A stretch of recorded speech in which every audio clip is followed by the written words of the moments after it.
Hello, fellas and ladies. Time to talk about the supporting categories because I have to. I'm gonna start off in supporting actress. Look, every year I feel like supporting actress is the category that I'm always wrong at this point of the year. It's always so screwy at this point. I think last year I'm trying to think. I think last year I was predicting like Blunt and Ferrera, but like we saw those movies already, and like that's it. So honestly, I'm just ready for all 5 of these to be completely wrong. I do not think Natasha Lyonne is going to win for His Three Daughters. In fact, I'm willing to say right now she will not win for His Three Daughters. But at this point in time, I don't feel comfortable with anyone else at number 1 besides her.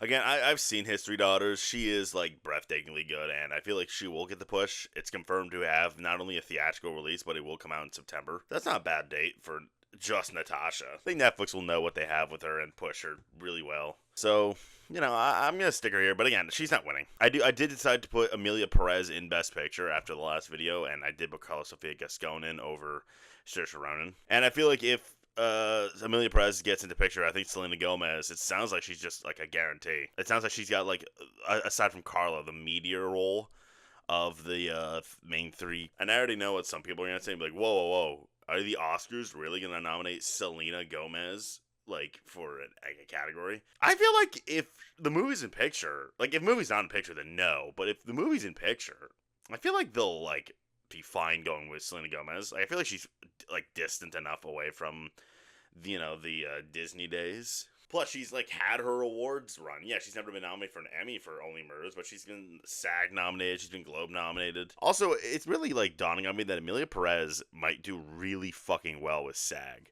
I know it's international, but like it's like broad international, and like, it has, like, names in it, including Selena, who's, like, a SAG nominee. But again, if the movie's not in picture, then I cannot put her in. I do have Julianne Moore in for The Room Next Door. So, I mean, not much to say here other than, Pedro Almodovar gets his actors nominated. I feel like Tilda and Julianne will probably just, like, happen.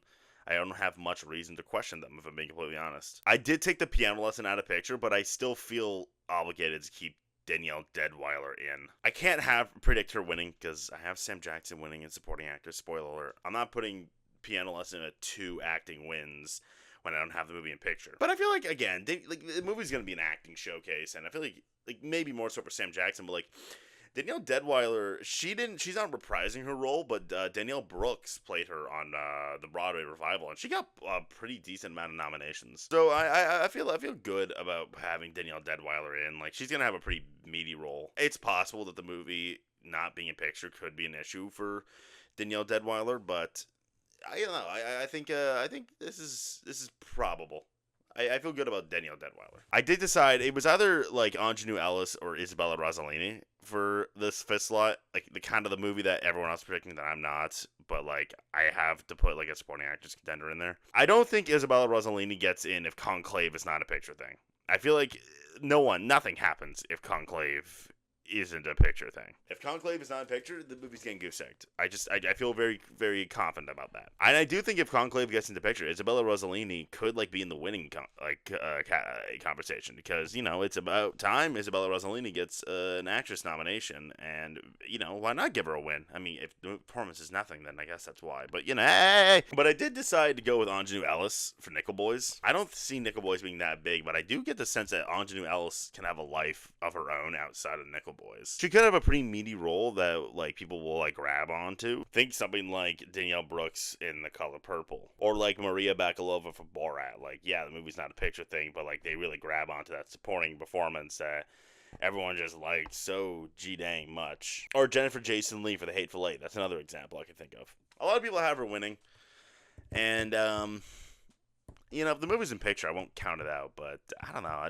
She doesn't give me winning vibes. I do think people should not underestimate Erin Kellyman for Blitz. He is second billed for Blitz, so I feel like there's got to be a reason why. I feel like she's going to have a pretty meaty role. That said, I did decide to take Saoirse Ronan out of actress, and I always got the vibe that Blitz didn't need acting. Not in the same way that like Emilia Perez, if that gets picture, it's gonna get acting. If Sing Sing gets picture, it's gonna get acting. I never got the vibe that Blitz like needed acting.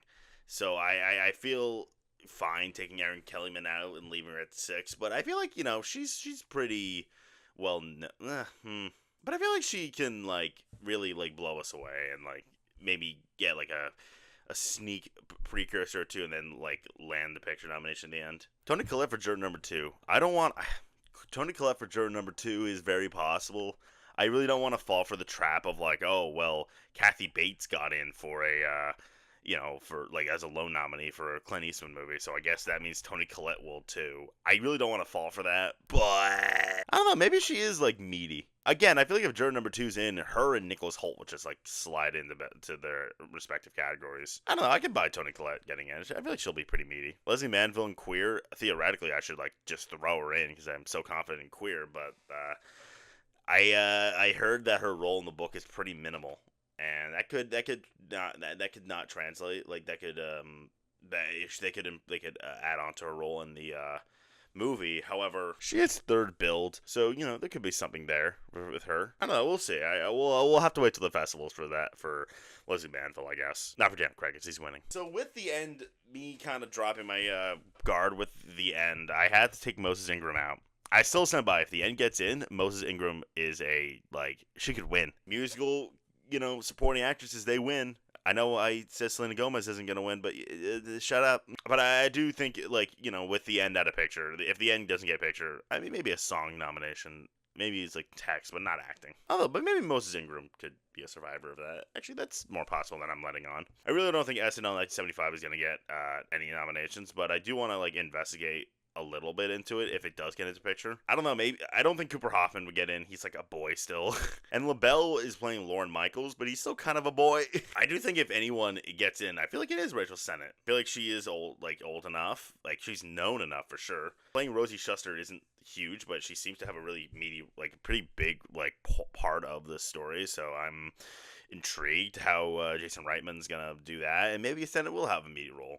I feel like people will be fine nominating Rachel Sennett. Maria Bakalova for The Apprentice, that seems like it's just a no-go. But apparently if the movie gets in the picture, we can't fully counter out. But, man, Apprentice seems to be just in some weird limbo state right now. Kelly O'Reilly for Here. This one I'm just kind of naming people, just see what sticks. Connie Nielsen for Gladiator 2. I mean, I really don't know if Gladiator is going to be an acting thing this time around. I do want to mention Sohidia Golestani for The Seed of the Sacred Fig. Again, I don't think this movie's getting acting nominations, but I don't want to fully, say no to her. Catherine Keener for Joker Folie, I do want to mention briefly. We don't know what her role is, although realistically it's probably her and Brendan Gleeson probably just going to be Harley Quinn's parents or some shit. I don't know. Maybe she's pretty meaty. Maybe she comes in at the third act and just fucking blows us all away. I don't know. I guess I can't fully count that out. Going to supporting actor, I still have Samuel L. Jackson winning for The Piano Lesson, but I'm starting to get nervous about that. If The Piano Lesson doesn't get into picture, he could win anyway. That's definitely on the table. However, I really just I don't want to just call the race like a lot of people are, because man, I can't lie, Clarence Macklin is so tempting for Sing Sing. That's such a beautiful narrative. Yeah, Sam Jackson winning his first Oscar is awesome, but former inmate turn Oscar winner, I mean, come on.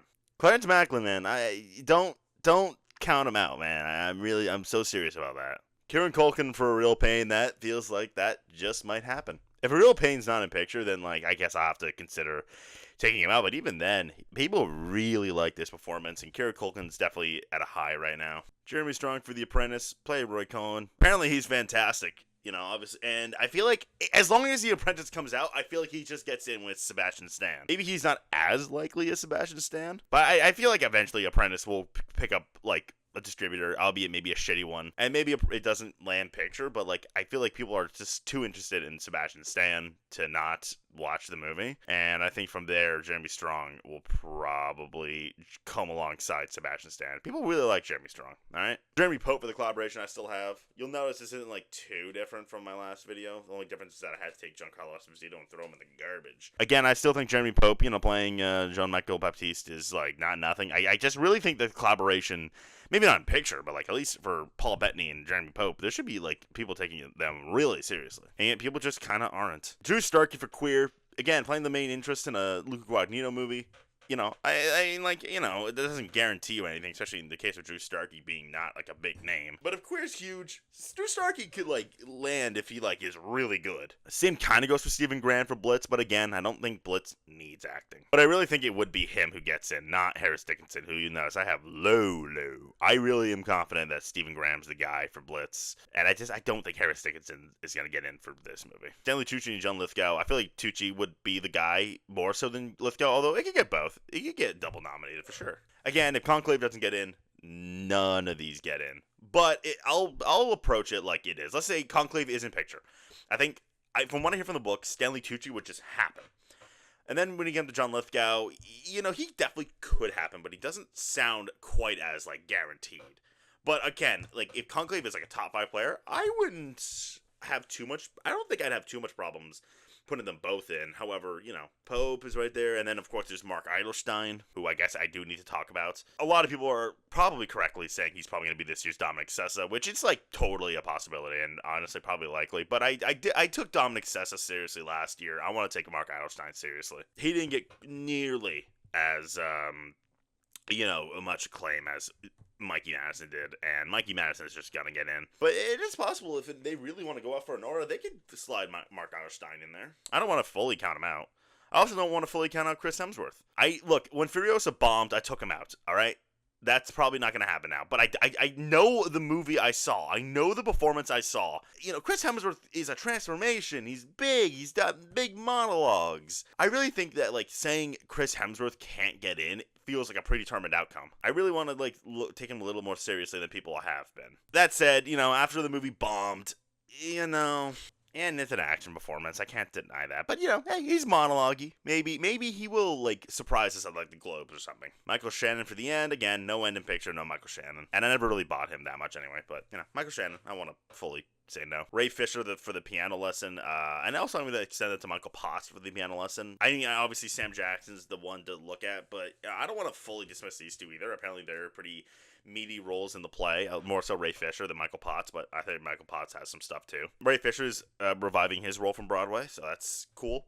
I mean, if Piano Lesson is not in picture, it's not getting anything more than Sam Jackson in this category. But if it is in picture, I feel like Ray Fisher could, like, make a splash, at least. Michael Potts could too, but I think more so Ray Fisher. And right now you're probably going, whoa, hey!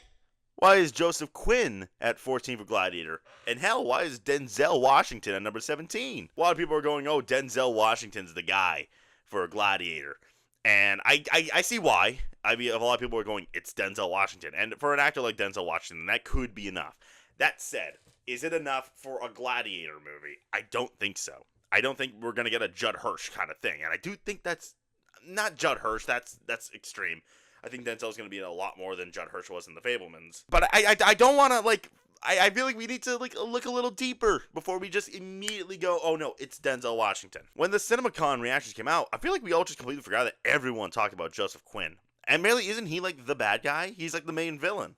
I feel like that means something. On top of that, Pedro Pascal is second build. Denzel Washington is sixth build. Like, yeah, fucking Fred Heitzinger, guy from fucking Thelma, is above Denzel Washington, like, billing-wise. Yeah, I don't want to be like, and Pedro Pascal built second. That could mean something. I do think, but I really feel like it would be Joseph Quinn. I feel like he's going to be, like, pretty menacing and, like, the guy. But also, Gladiator's going to suck, so, it's probably going to get no acting nominations. I'm standing by the Gladiator's non-acting thing. That includes Paul Mescal, by the way.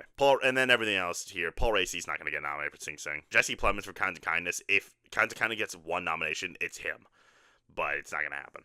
The movie's just getting goose-egged. All right, that is it. That is the nomination predictions for supporting actor and actress. Like and subscribe and share. Bye!